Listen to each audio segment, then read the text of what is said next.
You're listening to Becoming Wildly Resilient, brought to you by University of Kentucky Human Resources, Health and Wellness. In this series, we'll explore a variety of well-being topics with experts from the university community in physical, emotional, nutritional, and financial health. Join us, and together we'll discover how we can thrive at work, home, and beyond.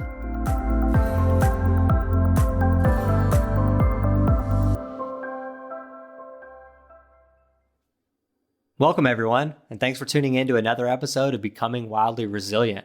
For those that don't know, I'm Jakob Hester. I'm a wellness specialist with UK HR Health and Wellness, and I'm your host. We've got a special episode in store for you today featuring 5 conversations with employees from across the university where they'll be sharing their stories.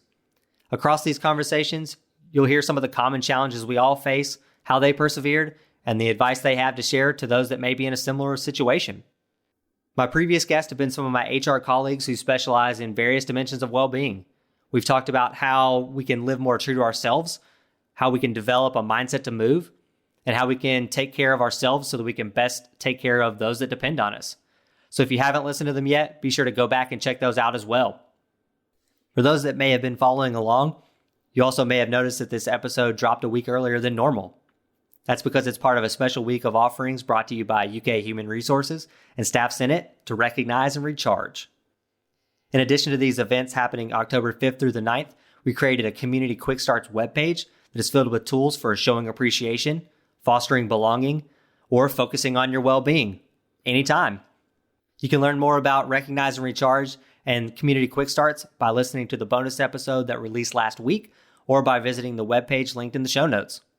Without further ado, these are some of your stories of resilience.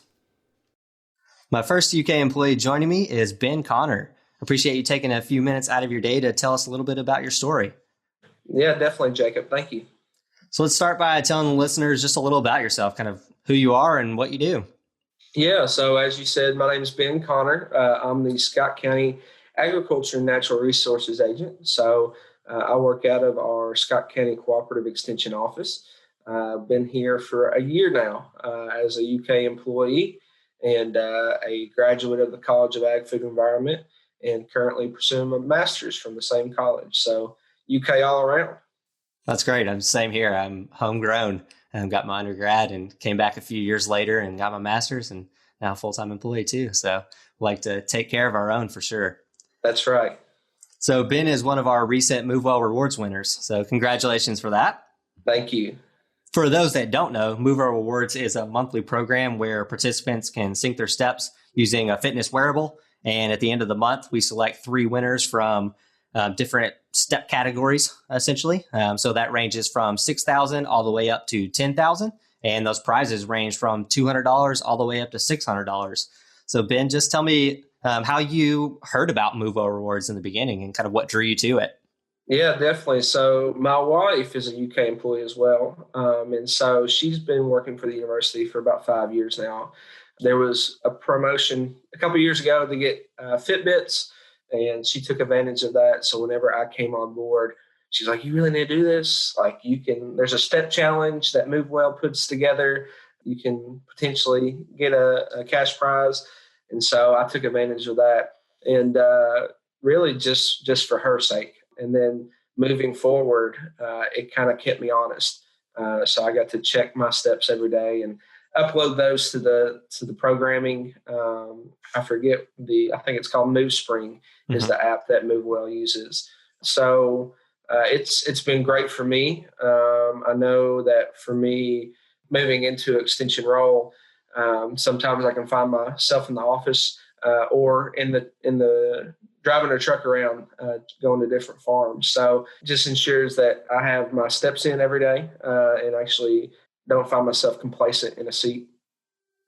Yeah, I think that's something that's really common, especially right now where a good chunk of our employees too are working from home. So we've noticed that a lot of people are moving a lot less. And me personally, I had a conversation with Carrie Davidson in the second episode of the podcast, and we talked about that, about how both of us have gone home for a little while. And it's like we're struggling to get those steps because we're used to trucking it across campus all the time for meetings and everything else and parking and all that sort of stuff. So yeah, it's pretty interesting. So how long ago did you actually win? So I won back in, I think it was the month of June. I got the email at the beginning of July. It was a great surprise because, after 6 or 7 months, you're like, well, there's so many people through UK that participate in this program. You're like, it's like playing the lottery. I'll never win this, but I'm going to keep doing it. And that was my mindset was I'm going to keep doing this for my own personal gains.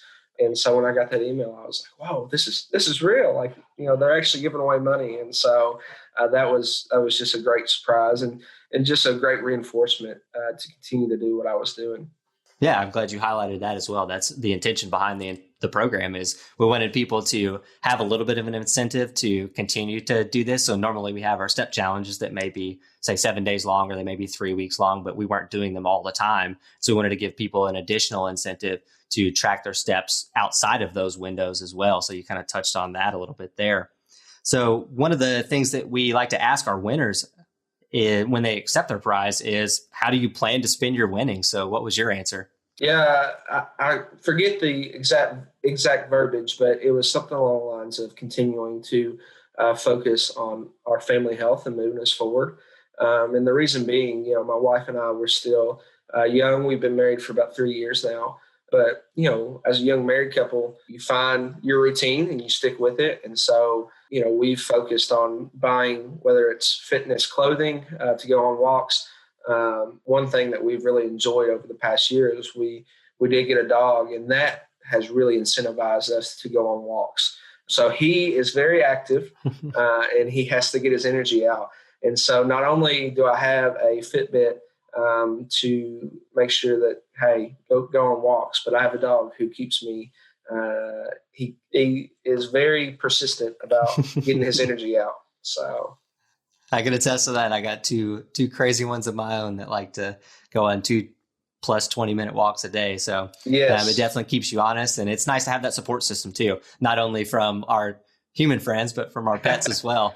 Yes. keep you up and moving and keeping you honest too. And then adding in a little technology definitely doesn't hurt. Right. So how, you kind of touched on this a little bit, how has joining MoveWell then, or MoveWell Rewards specifically, how has that program helped you improve your daily movement? Yeah, it's been neat because not only do I access the MoveSpring app, but with Fitbit app, it has several different programs within it. And so I can start little mini challenges for my own self.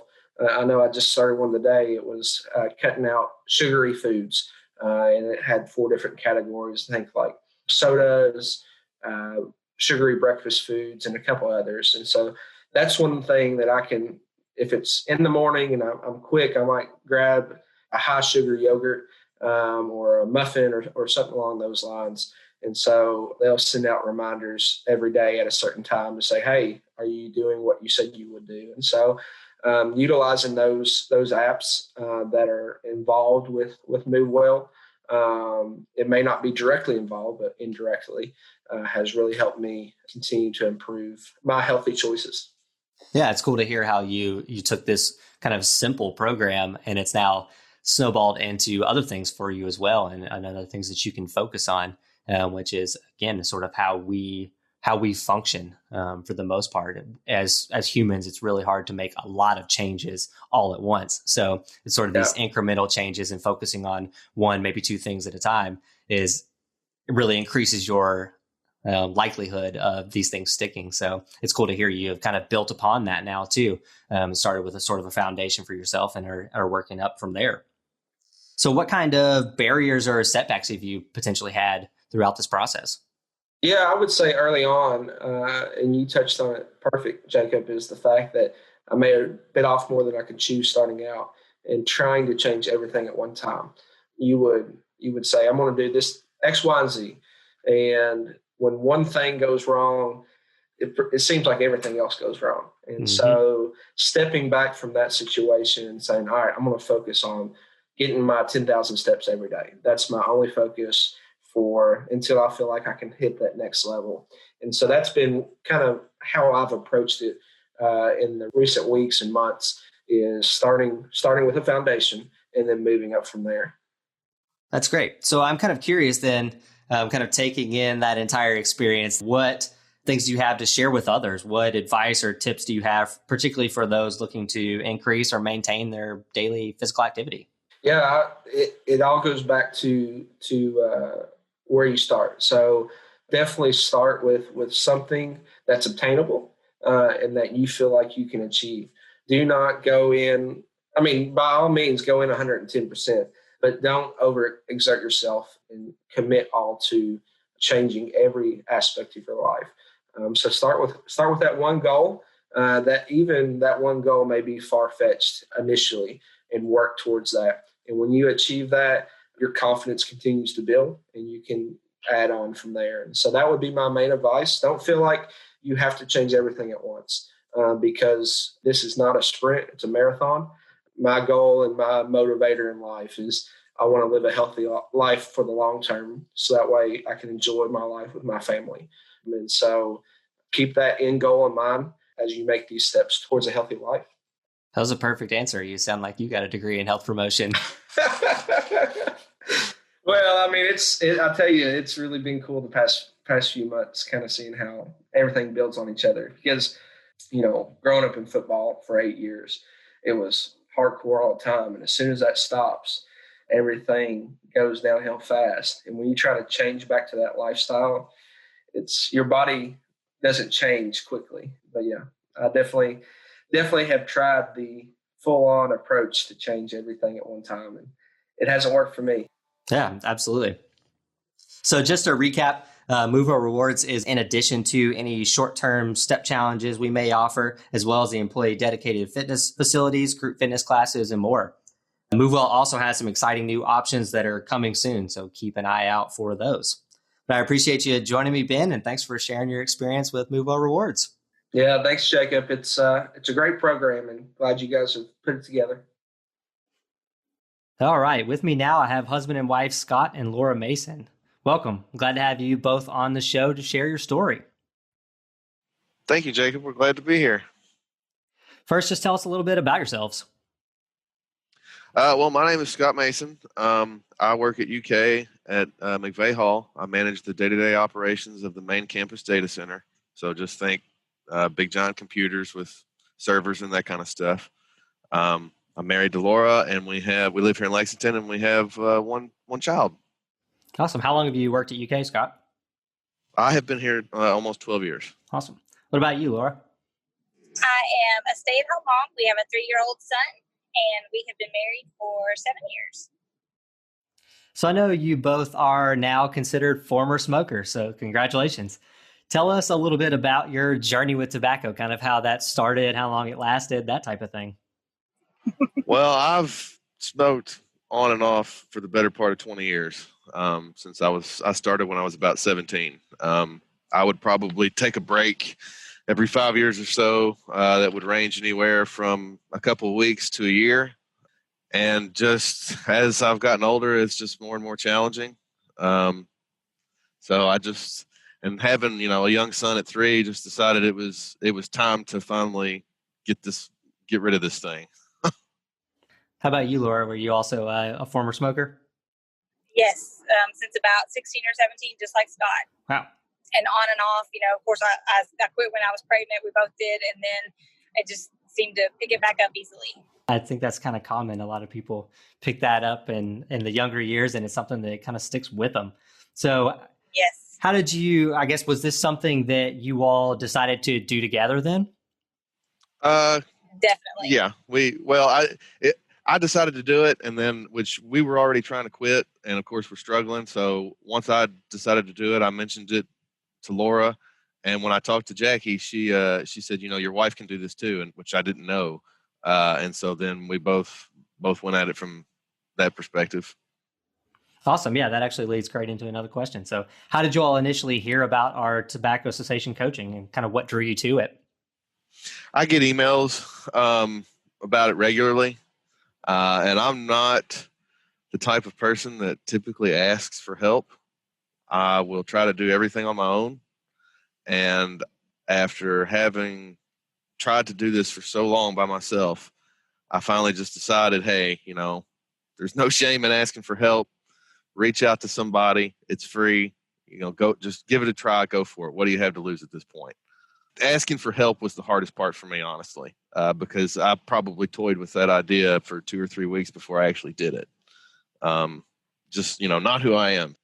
Absolutely. That can definitely be a tough thing when you're trying to make a change. And there sometimes is that stigma of asking for help. And so we're always here to support employees too. And we want them to know that we're here to meet them where they are when they're ready. We're never forcing anybody into anything either. So what was your experience like with coaching then? It was great. Jackie was great. We talked before we started the patches, and then she was in communication with us probably the first week, and then wanted to do a Zoom meeting with us after the second week to see how we were. And it went really, really fast and really well. And she said, we could call her, contact her anytime that we needed to talk about anything. It didn't have to be about not smoking.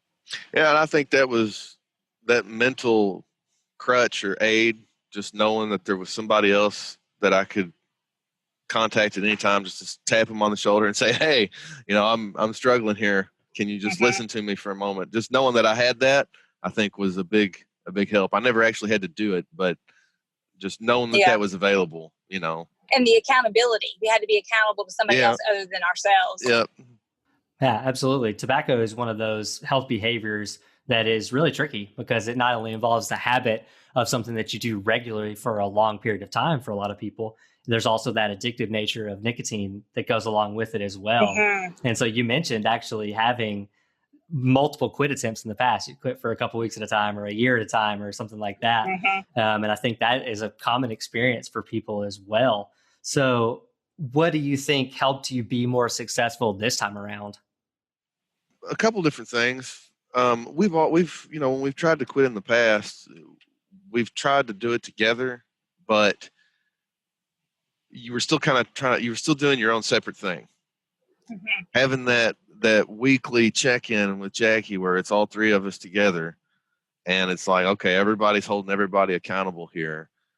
And we really are truly doing this together, not just doing it at the same time, if that makes sense. I think that was a big aid in helping us actually get over the hump. And the patches helped so much with all of the cravings and the irritability and everything. I mean, it was totally different than just quitting cold turkey. Yeah, that's true. I hadn't, I'm talking about the mental aspects of it, but I think that's probably actually harder for me than the physical withdrawal symptoms you get, which the patches, no question, helped with. But me being me, I think I could have wore the patch all day and still smoked cigarettes if I didn't have the mental portion to go along with it, I think. Yeah, I think that's actually great that you all had two slightly different answers there. So one of you approached it more from that physical addictive side of nicotine and the other one from the mental side. And I think that's sort of the benefit of a program like this is you get the coaching that helps you with sort of that habit. And then you also have the ability to get nicotine replacement therapy as a supplement to that to help with the withdrawal from nicotine. So that was really great that you all brought both of those pieces up. So it was interesting to hear how it was different for both of you, even though you went through the same thing together. So I'm curious, what did you learn from your experience that you could share with others then? What advice or tips do you have for those that may be thinking about quitting or are in the process of quitting? I would say two things. The first thing is don't ever give up. Like I say, I've been trying to do this for a really long time, and I feel like I've had more success with it now than I ever have previously. And if I had simply continued to ignore those emails or just said, I can't do it, I'm too old, whatever excuse I came up with, if I'd given up, then we wouldn't be having this conversation. So number one is don't give up. And number two is don't be afraid to reach out and ask somebody for help. A lot of times I think people feel like they're all alone, and you're only as alone as you make yourself be. I stopped being alone the minute I said, hey, can you help me with this? And then there was Jackie and everybody to get me what I needed. Yeah, I think that's two great pieces of advice. What would you say, Laura? I totally agree with that. And, I have tried to encourage some of my friends that have spouses that work at UK and they are smokers. And I keep telling them, I'm like, do this. I know it's tough, but this helped me so, so much. Like, I just feel like that this time is the last time. That's awesome. How long have you all both been quit now? A little over a month? Yeah, I've lost count. Yeah. Yeah, it's been I think August 4th was the last time we had a cigarette. Yeah, August 4th at 9 p.m. Now that I'm looking at the calendar. Yeah. So about 6 weeks. Awesome. To the day, it looks like. Yeah. Yeah, that's great. You actually, or 7 weeks. Yeah. It feels like when you have that optimism and then you have to think about the last time. It feels like it has that lasting power for you. So we definitely wish you the best of luck as you continue on with that. And obviously, you know that we're here to support you and others as well. So just to reiterate to our listeners, for those who may be, again, thinking about quitting, actively trying to quit, or know somebody that is, HR is here to support you. We have free tobacco cessation coaching with one of our health coaches whenever you're ready. And if you're on the UK health plan, that also includes the ability to receive free nicotine replacement therapy. So I appreciate you both joining me today and sharing your story and advice. Thank you for having us. Thank you. So my next guest with me is Megan Piper. Welcome to the show, Meg. Thanks so much. So let's start by hearing just a little bit about you, kind of what you do and a little bit about yourself. Sure. I am, I'm from Alabama originally. I moved up to Tennessee a little over 10 years ago. I work in the emergency department at UK. We cover both Chandler and Good Samaritan. So I work at both of them and recently took a leadership position as a charge nurse at Chandler full time. So that's Awesome. what I do. I'm a registered nurse. And how long have you been at UK? A little over 10 years. Awesome.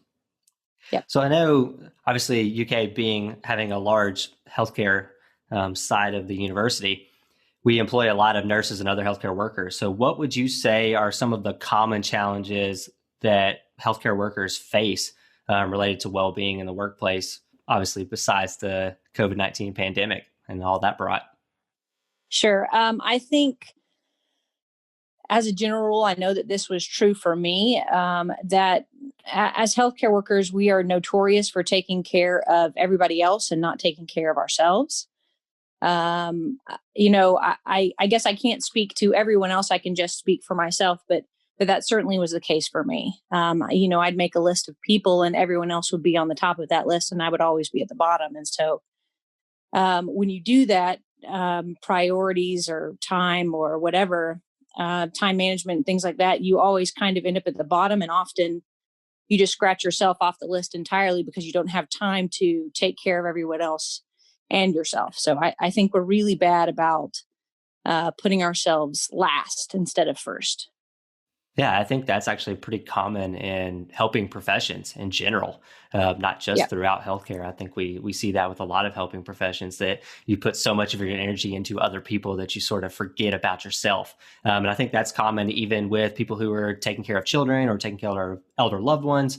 You feel like you have to give everything to them and you kind of forget about yourself. And then you kind of run into that wall of you can't pour from an empty glass at that point. That's exactly right. I think that was a good, even though it was like sort of your personal take on it, I think that is common across any helping profession for the most part. So let's get into a little bit more of your story then. Were there any particular challenges or set of challenges that you were facing that brought you to health and wellness in the first place? Yes. So as an emergency room nurse, I had kind of for years and years and years always jokingly but honestly believed that all of us kind of had a bit of PTSD because the work that we do is really hard. You know, you're dealing with people in life and death situations. And as human beings, we don't deal with changes very well, and abrupt changes and life altering changes. We don't deal with them very well at all. And so taking care of people in those moments can be challenging for those individuals and then challenging for us as well. And so there was that component.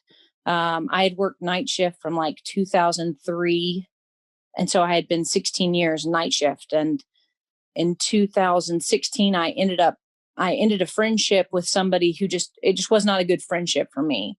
And in 2017, my dad got sick. And so they lived in Alabama still. And so I was traveling down once a month to help him out while I was working full time. And in 2018, he got sicker and then ended up passing away.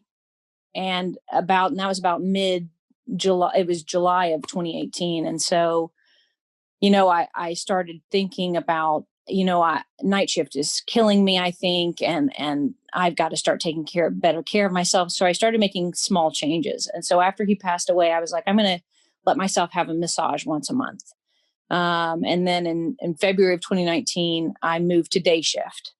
And once I moved to day shift, I was like, I'm going to make myself a priority and I'm going to make my health a priority. And so the first thing that I did is the year that my dad passed away in fall of 2017 to July of 2018, at work, we had done a couple of weight loss competitions.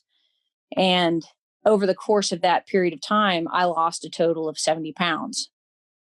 Wow. And that's really a lot of weight in a really short period of time. I would not recommend anybody do that. But so he passed away and I gained all that weight back again in a very short period of time. And so when I moved to days and I was like, I'm going to make myself a priority. I'm going to start taking care of myself.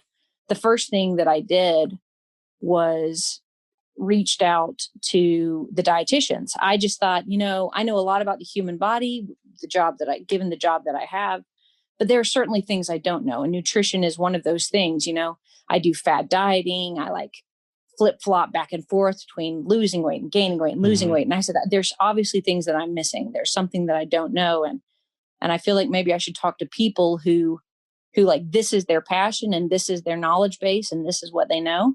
And so I think I just Googled it. I think I Googled dietitian UKY, thinking it was like somewhere I'd have to go in the clinic and, pay a copay. And then I was delighted to find out you had these free consults. And I was like, well, that's crazy. So I filled out this, summary of what you're looking for and how active you are and all these things. And I ended up meeting with Vanessa. I had my consult with Vanessa. And so that was the start of my relationship with UK Health and Wellness. Yeah. So, you kind of talked about some of the setbacks and challenges that you faced throughout that time and some of the like swings that you go through when you have those happen too, and how sometimes it is kind of hard to do some of these things on your own. One of my previous guests mentioned just not being afraid to ask for help. And that sounds like you kind of got to that point where you're like, I know what I don't know. And that's an important step for a lot of people, not just with well-being. Just, I think that's a good life rule, is to understand what you don't know and be willing to seek that out from somebody who does know.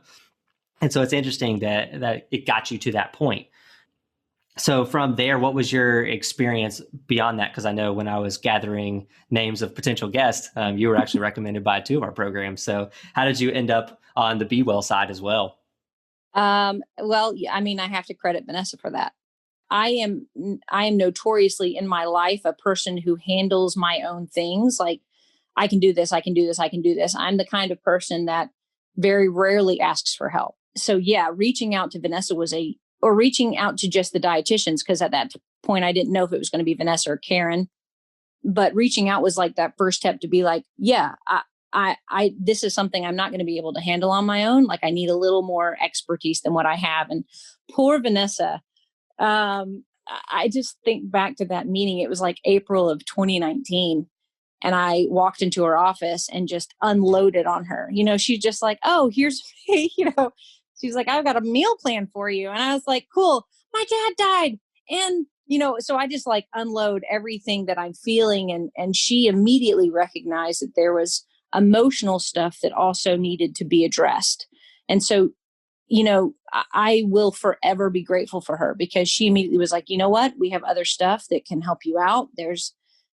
She called it the Be Well gals, I think is how she referred to them. She was like, we have the Be Well gals and we have work-life connections. And so she told me about Anne and about Rhonda. And so she really was the one who helped me understand that there are a multitude of resources available to employees that are free, that are free and are like so super helpful. And at that point, I'd already asked for help with her, and I was delighted to find that she was, I told her this like list of things I'd eaten in a single day. And she was like, okay. Like, she wasn't fazed by it or judgmental about it. And it was so refreshing. And it made me trust her more. And so I was like, okay, if she's saying that this is other stuff that maybe can help me, then I'm willing to reach out again. And so I reached out to the Be Well girls and did a similar thing with the dietitians, just kind of filled out a consult, and it happened to be Amy who answered versus Jackie. And Amy is like, I mean, I had no idea what to expect from meeting with the Be Well group. I didn't really even know what she was going to be able to help me with. And Amy always says that when she talks about her job, she talks about, what I do is if you have a goal, but you feel stuck in it, I can help you find traction for it, which I always feel like is a smaller definition from a bigger idea of what she truly does, which is, at least for me, she like helped me find myself again. Do you know what I mean? Like, yep. When you put everybody else in front of you, you lose sight of you. You know what I mean? And to be able to give that work a better definition than what I think it is, like, I don't know how I would have I didn't realize how much help I needed until I asked for help to begin with. So once I met with Vanessa, then I joined like the Eat Well membership, which I'm still a part of. I've lost close to 50 pounds. I have a much better relationship with food than I've ever had. And it's all because of Karen and Vanessa. My relationship with myself is so much better because of the work that I did with Amy. I met with Rhonda from Work Life Connections, and she got me in touch with, because the things that I had or the issues that I had really needed more than just 5 sessions, which is what's available through Work Life Connections. And she got me in touch with UK Psychiatry, and I have a great therapist that I love and trust and see regularly. So the things that UK Health and Wellness has done for me has been, like, I have such gratitude and respect for the work that you do, because it's crucial and it's important. And it allows people like me to be able to continue to give all that I can give to the job that I do. Yeah. I mean, that's a really powerful story. Just hearing those things. And I'm fortunate enough to get to work with these people. Right. So I know I work with a group of really good listeners who are non-judgmental. And I really like the fact, and what drew me to wanting to work here was the fact that we do everything in-house. We are coworkers of you. We're colleagues with you. We're not some outside organization, and we have that vested interest in you. And we want to help you be your best so that you can show up for others as well, because we're at a university, whether you're on the healthcare or the campus side, pretty much everything we do is some sort of like customer service based thing where we're taking care of others. And we're trying to create the next leaders or take care of people who are sick or anything like that. So we want our population to be their best and feel their best, and them to feel like they're at their best as well. So what other things kind of outside of health and wellness, what things have worked for you kind of when you have those setbacks or anything like that? Do you have any sort of like self-care routine, or you mentioned the monthly massages or something like that? Oh, do you yeah. find anything that kind of helps you sort of particularly in those kind of especially stressful times where you may need a little extra self-care or something like that? The monthly massage is still something that I do, and just giving yourself permission to say, I'm important too. Like, I matter too. Like my opinions matter. My time matters. Like that need for rest and relaxation, which is something that is like really hard for me to do anyway. Like if I'm in the house, I feel like I need to be doing something. And so trying to find ways to be like, no, it's okay to just sit. It's okay to just be, and sort of fight that urge to be constantly going and doing, and you know what I mean? I think this year I just found more creative ways to do that.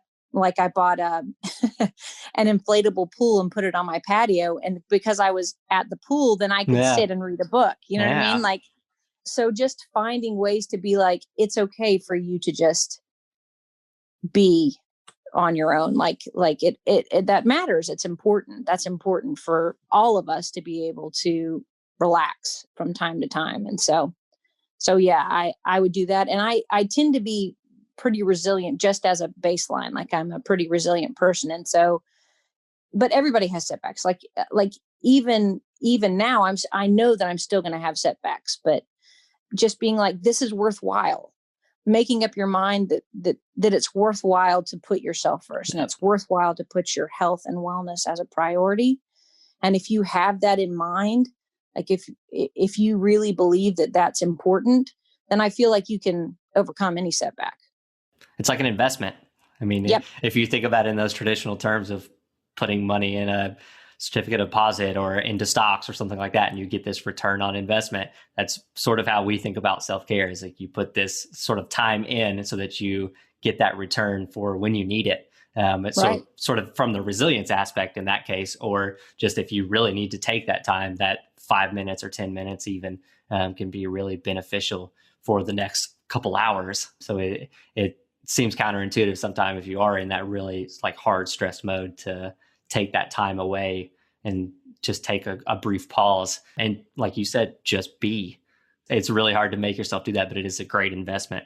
So kind of taking in your entire experience, then now's the time where you can give sort of your nuggets of wisdom or your advice or tips that you think would be helpful to others. Just be was a good one. So we may have covered a good one already, but if you got any other nuggets of wisdom, go ahead and share them now. Yeah, I think for me, I have such a love and respect for UK health and wellness because I have taken advantage of so many programs. I mean, I did Koru mindfulness with Jackie. Like, I think the hardest and most difficult step in any kind of change is the first one. Mm-hmm. It's just that first step where, you're fighting all the things inside that say, ooh, this is scary, or this is risky, or what if they don't accept me, or what if they don't, what if they judge me, or whatever. I think my biggest advice for anyone who feels like they're in a situation that's similar to mine, or maybe not even similar to mine, but you feel stuck or you feel like something's missing, just take a chance, just take a chance, take that first step. The only thing you've really lost if it doesn't pan out is an hour, of your time. Yep. And we waste hours of time every single day. So, that's 1 hour you didn't spend on Facebook scrolling. Yeah. You know what I mean?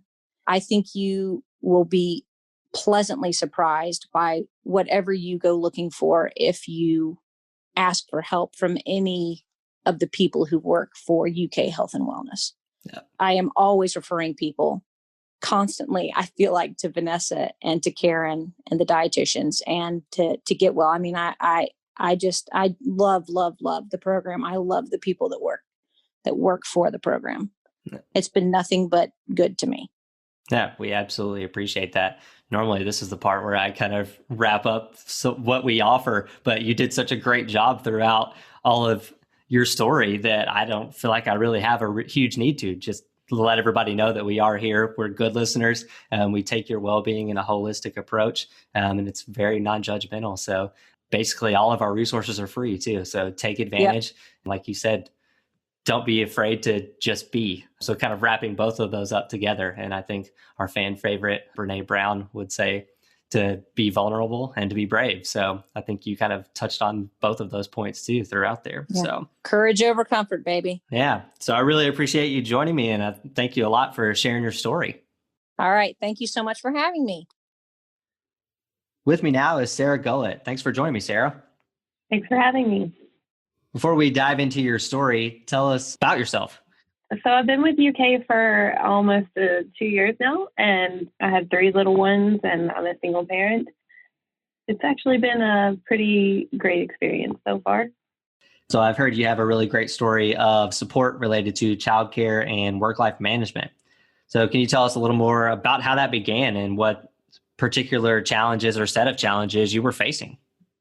Sure. So initially, I came to UK.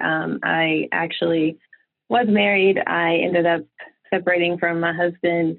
Throughout the whole entire separation, my management team was really my backbone. Unfortunately, my parents, they retired. It was always a life goal for them to move to Florida. So they headed down south, which has left me here in Kentucky with pretty much not a whole lot of support. But the entire team at Radiation Medicine, the entire management staff pretty much rallied around me and has helped me through that transition of going from being married to being separated and a single parent now. They have given me resources, especially when they noticed, for example, UK is now offering on-site childcare. They've made sure that I was aware of that. They helped me out when the YMCA was doing the pandemic care, and they made sure that I had childcare for that as well, so that when we began to not be able to work remotely any longer, I could come back on site seamlessly. That sounds like this can be some really trying times, having gone through a separation and having 3 small children plus a pandemic hits, and you have to worry about childcare and those types of things. That can definitely be something that I could see that would be very difficult to go through, and be a very trying time for someone. So you mentioned a little bit about the support that you received. So I'm curious to hear more about the support you received from those around you. So sort of your work family. Basically, I had to take some time off during the time that I was going through that transition, just so that I could situate childcare and be able to still be an efficient employee. My entire management team was very helpful. They were very understanding. They did not have a problem with me needing to take some vacation time here and there so that I could sort things out. Another thing too is when you have 3 little ones, when illness happens, it tends to happen in a domino effect. So your oldest one gets it, then transfers it to the middle one, then on to the third one. So unfortunately, it's not as, I guess you could say, uniform as you would want it to be, to where like they all get sick at once, so you can just take a lump sum of time and be done. I usually have to take some time for each child, and that puts me out, sometimes 2-3 days of sickness. And my managers, Lisa Bispinet, Kathy Alps, and Stephanie Killia, and also Dr. Randall, who is the head of our department, they have never looked at me as being a fragile employee or someone who, really needs like a whole lot of extra special circumstances. They've always just asked me how I'm doing and made sure that I had that support, because they know that they've essentially become my family. Yeah, I like that you talk about them like family, because that's what the type of community that we want to build and we want to see within individual units and departments and that sort of thing. And the support that you received from that too. So there's an emphasis there on you being a person. You have responsibilities and things that are going on outside of work. And we like to hear when supervisors and management teams remember that we are more than just who we are when we show up to work. There are so many other factors that are coming into that. So that is the type of support and type of community that we want to build. And I think that flexibility is what it sounds like that you were given is really important, and something that I know is promoted through work life, specifically for those who are taking care of others, whether that be children or elder loved ones or what have you. So what were some of the programs or services offered by HR that you took advantage of? So HR had it was set up so that if you were receiving any sort of, I guess, Medicaid or any sort of assistance at all, since when I suddenly separated, I wasn't receiving any sort of child support or anything like that. I happened to qualify for some assistance. And due to that, my management team put me in contact with the lady who was over all of the child care during the pandemic. And she was able to give me a code so that it wouldn't be as big of a financial burden. Because another thing too is with the pandemic and school not being in session, usually parents prepare for a 3-month long summer vacation where you're going to have to pay a substantially larger amount in childcare fees than what you would if your children were in school. So for me, that hasn't just been 3 months, it's been quite longer. And so financially, it's been a bit draining. So it was nice to be able to have that support where not only did UK secure a child care facility for us, but they also backed us up and said, look, we know that financially a lot of Americans are having a hard time. So we're also going to give you this discount code to offset some of that burden. So taking in your entire lived experience through all this, then what have you learned that you could share with others, particularly any advice or tips that you have for those working parents or those who are working with working parents?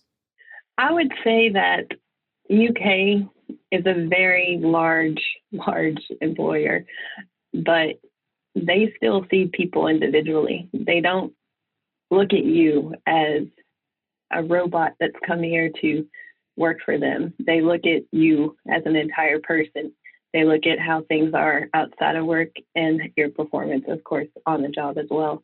But they take into account human side of people. And a lot of employers have kind of lost touch with that. And I would say to other parents that if you're looking for that support and you're kind of worried about how is UK going to think of me, you know, they're going to think possibly that I'm not as strong of an employee as, say, someone who doesn't have children or has like an extra helping set of hands at home, like a father or even mother. There's plenty of single fathers out there as well.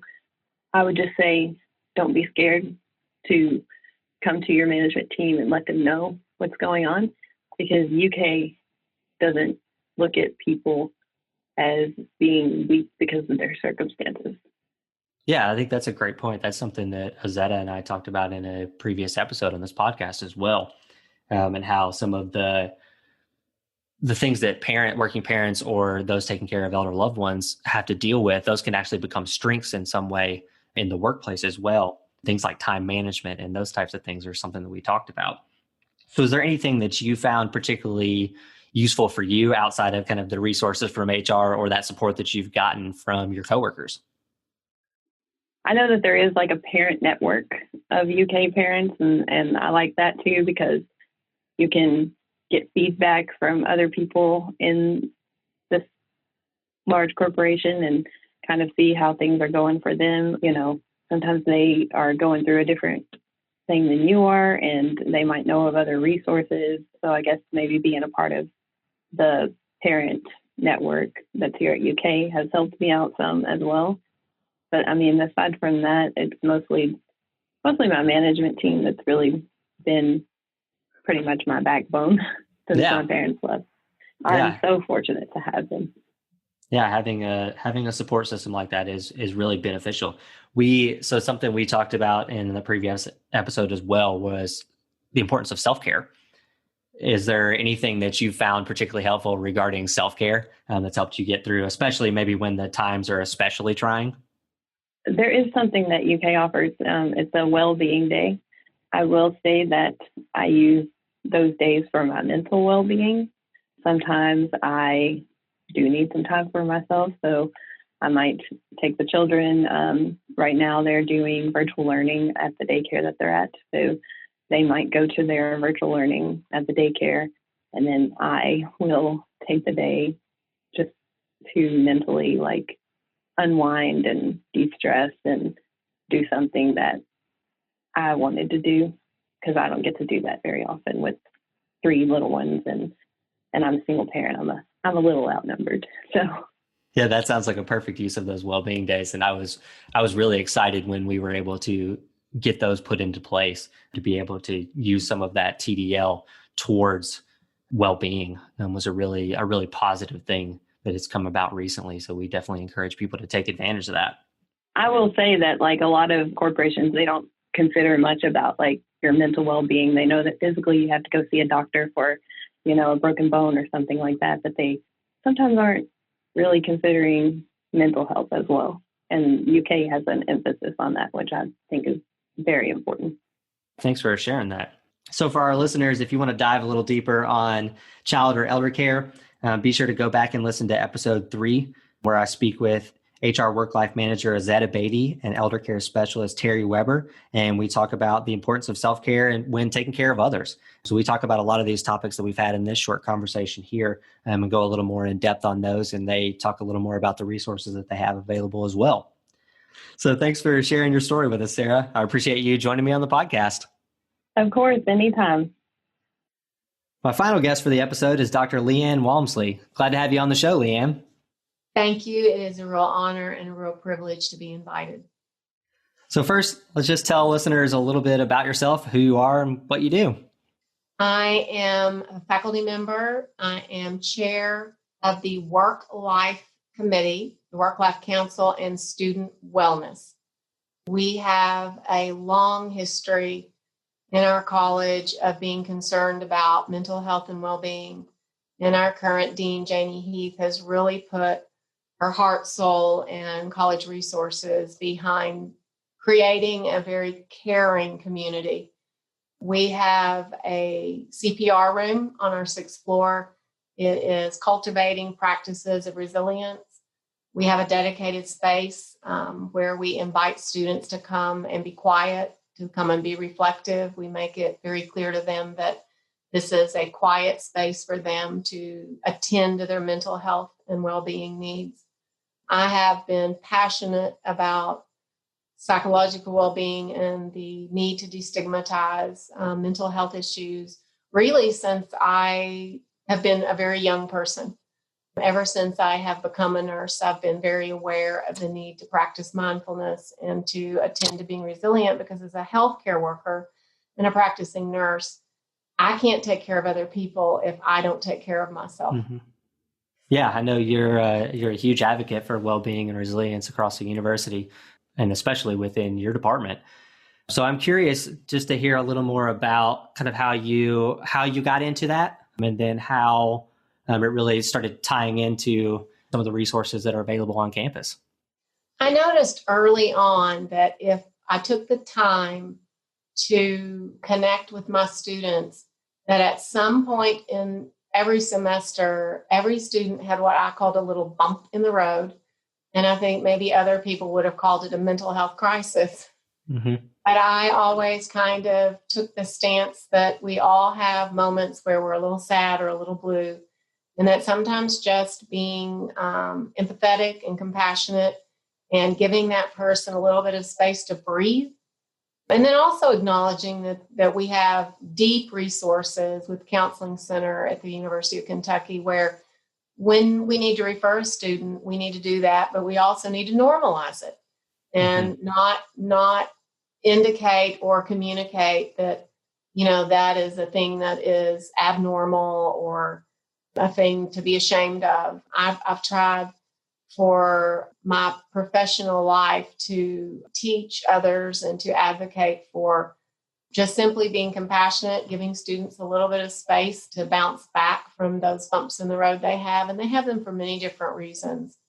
We have a very competitive admission process at our college. And so you're pretty sure that every single student has the ability to be highly successful. And yet you'll notice that there are students who do not meet those markers of success. And I noticed that if you really pay attention, it's not because they can't achieve their academic goals. It's because something happens that is just a normal life transition and that they just need some support and help. And if you give them that support and help, then they can often go on either in the moment to resolve it, or they can take what I call a timeout. And you teach a patient or a student that taking a timeout for mental health is perfectly okay, and that they need to go home and take care of business and then come back. Yeah, I think that's really important to think about, because you mentioned sort of the bumps in the road and the highly achieving students, and that they have the ability to be successful. And when they come in and they may not be hitting those markers, it's not because they can't do it. And previously, I think that conversation would have been along the lines of, oh, they can't hack it, they can't cut it, maybe they're weak, this is not the right fit for them. When in reality, there are a lot of other things that are playing into what can be causing that, and why they aren't hitting the markers that they need to be hitting. So it's really good to see that and hear that conversation shift, and that how are we going to look at this and frame this a little bit differently? And I think that's important on the employee side too. Just knowing that when we show up to work, we're not just showing up in that 8-hour moment. We are much more than that. And obviously you mentioned work and life, that work-life management, that for us to show up and be our best at work, we have to take into account all of those other things that are happening outside of work too. And so the more that we recognize, the more that we put language on that and emphasize those things that happen to us, not only at work, but out of work, I think it helps us better show up at work. It helps us better show up at home and whatever other places that we're showing up. You could not have said that better. We developed an algorithm at our college. We have a mental health committee. We actually have it's called BARN, Bring Awareness Right Now. And we developed just a basic algorithm for faculty and staff so that if you have somebody show up in your office and they are having what we would call a bump in the road, the algorithm encourages you or invites you to spend about 5 minutes with that person and problem solve what you can.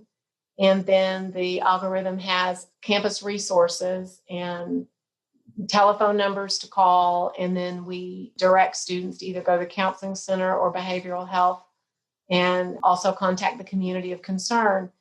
And we have normalized that. That is no longer an abnormal occurrence in our college. And we're very transparent with students. We have a mental health resource tab on all Canvas course shells.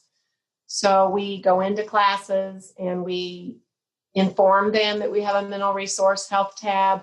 We talk to them about the counseling center. In our pre-nursing classes, one of our assignments is for all of our students to go visit the counseling center. And right now with social distancing, they visit the website.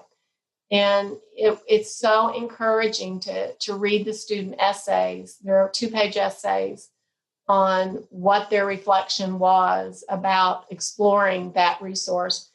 And without exception, the students are surprised and delighted at the amount of resources that our university has in place for our students for their mental health and well-being.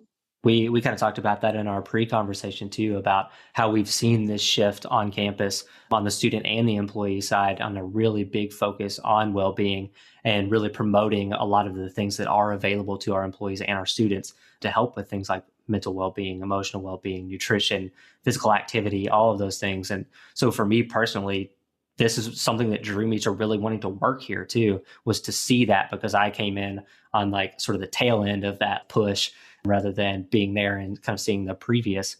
So it's been really interesting in it. And I'm really feel fortunate to be doing what I do as well. And I also think it's really important how you're talking about destigmatizing a lot of these things too, to not be afraid to ask for help. And that these things we have this kind of common humanity that a lot of us are going through very similar things. Our individual stories are different, but we go through a lot of the same feelings. We all get those feelings of anxiety every once in a while, or we may be a little stressed. And those are common, those are universal traits to human beings. So instead of throwing those under the rug and going about our day, we can kind of now bring that out into the open and we can have honest discussions with each other and listen to each other. And like you said, that empathy and that compassion are able to be expressed and felt as well. So kind of interested then in sort of your story then. So you kind of mentioned the bumps in the roads and that's how you kind of got to where you are. What sort of like bumps in the roads or challenges, if you had, that kind of drove you towards resources that are available to you as an employee? I can remember when I very first started practicing bedside nursing. Within days, I realized how overwhelming it is to take care of people and to have such a heavy burden of organizing your care and keeping a balance just in the shift that you're working. And so way before anybody called it mindfulness, I would step away every hour on the hour and I would watch my second hand sweep for 60 seconds and I would just take a minute out. And so I have practiced some sort of intentional mindfulness without it being labeled mindfulness, because when you are taking care of other people, there are so many things that are happening on the physical side, the spiritual side, the mental side, You are dealing with doctors, you are dealing with nurses, you are dealing with families, you are dealing with the patient. So all of the bumps in the road that happen in a healthcare environment are what leads to burnout. And we know from vast experience that burnout is very present. And I think we use that term now across all areas of professional work, non-professional work. I think every single person experiences burnout when they are applying themselves to take care of whatever business they're taking care of.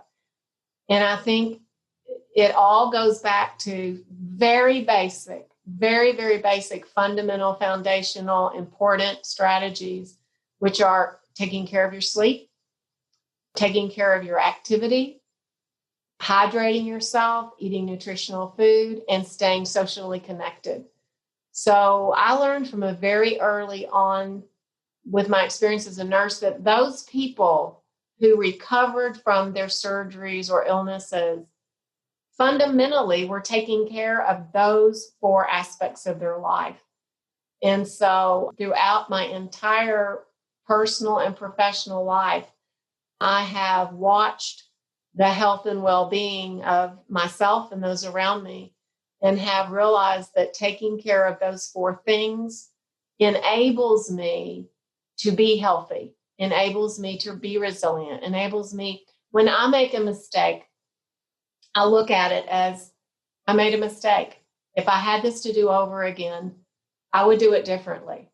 But I don't beat myself up and stay down in some kind of a really dark, deep place where it becomes a mental health issue.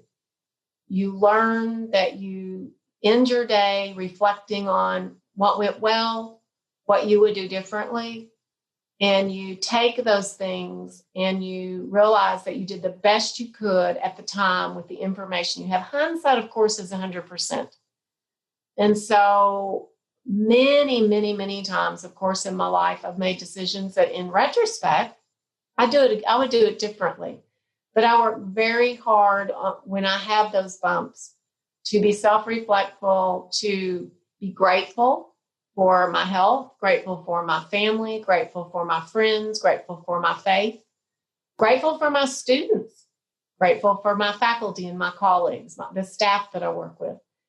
I take it one step further and say, why? Why am I grateful for those things? Well, I'm grateful for those things because it makes us who we are. It makes the world who we all are together. And we are all in this together. All of us experience the same commonalities, the same common things. It just takes a really humble, strong sense of resilience to go ahead with other people and admit it and say, yeah, I didn't do that great. I'm sorry. I screwed up. Will you forgive me?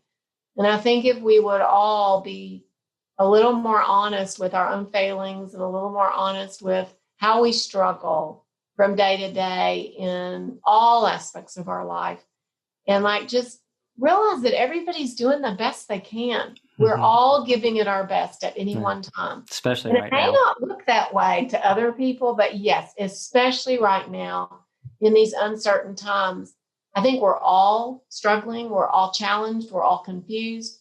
But I think we all need to look at each other and have faith that we're all doing the best we can and give each other some love and compassion and unconditional regard for each other. Absolutely. Resilience is not a single sum game for you. It's for all of us too. We can be resilient as a university community as well.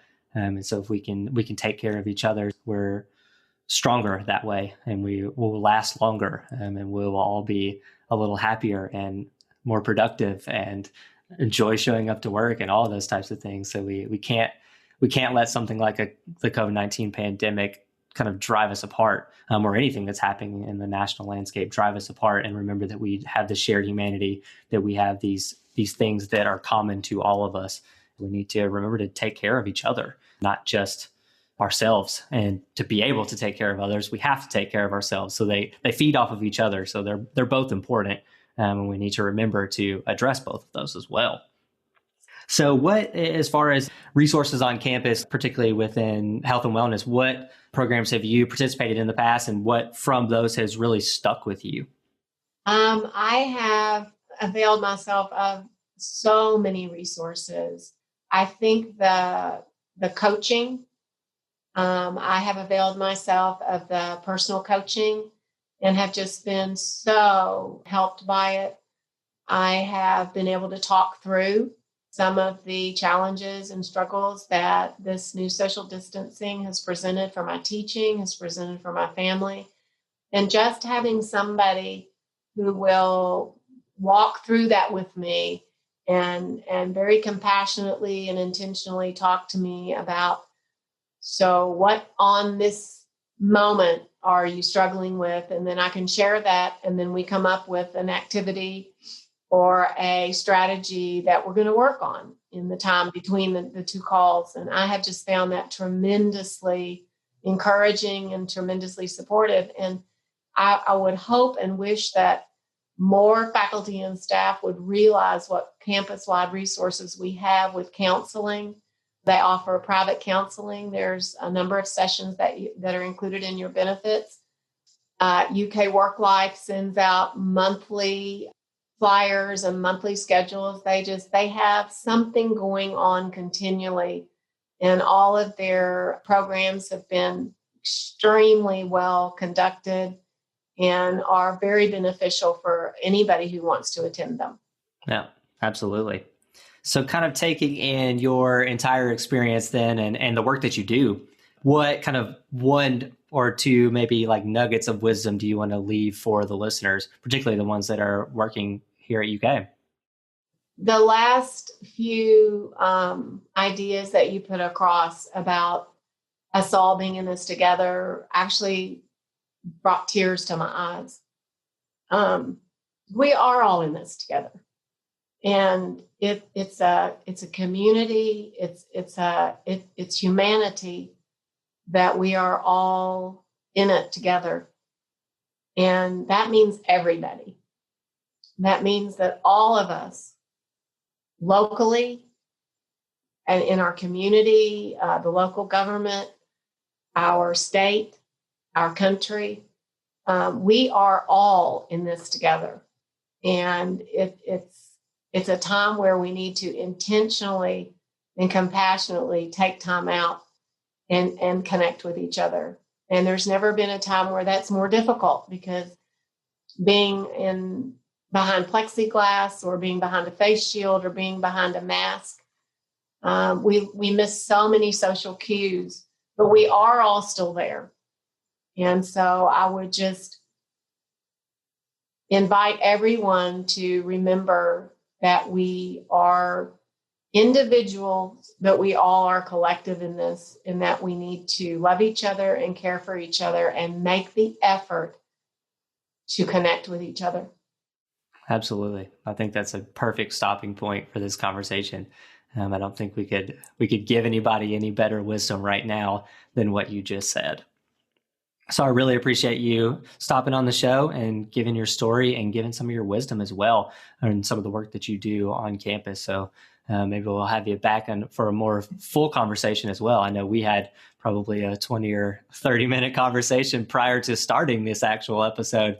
So hopefully I can use some of that audio, whether it be on this episode or maybe release kind of a bonus episode, or just have you back and have that honest discussion again like we had prior to starting this recording. So like I said, I really appreciate you stopping by. Thank you. Thank you so much. I've enjoyed it. That'll do it for this episode of Becoming Wildly Resilient. I want to thank all my guests again for joining me and for sharing their inspiring stories with us. I think they had a lot of great advice and wisdom to share. And from these stories, one thing is clear. We are surrounded by many people who are willing to provide support whenever we need it. We truly are stronger together. I hope you enjoyed this episode as much as I enjoyed getting to meet and interview all of them. If you did, let us know by leaving a rating or review and by subscribing to the podcast so that you don't miss future episodes. Listen through the outro to hear how you can connect with us, and let us know if you'd like to hear more of these stories in the future. Finally, be sure to check out the Community Quick Starts page linked in the show notes. There you'll find tools for showing appreciation and building community, along with all the great opportunities for you to recognize and recharge October 5th through the 9th. Thank you for everything that you contribute to the university and for making it a great college to work for. Take care of yourself and others, and live well.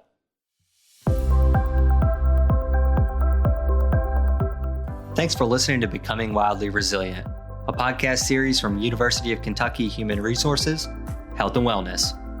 The UK HR Health and Wellness team, consisting of certified health coaches, fitness experts, registered dietitians, and wellness specialists, offer a wide range of online and in-person programming to University of Kentucky employees, retirees, and their spouses. If you enjoyed this episode, you can listen and subscribe to future episodes wherever you find your podcasts. Connect with us on Facebook, Twitter, and Instagram by searching @UKY Wellness. There, you'll find links to episode show notes and more. You can also email healthandwellness@uky.edu with any questions or suggestions for future episode topics.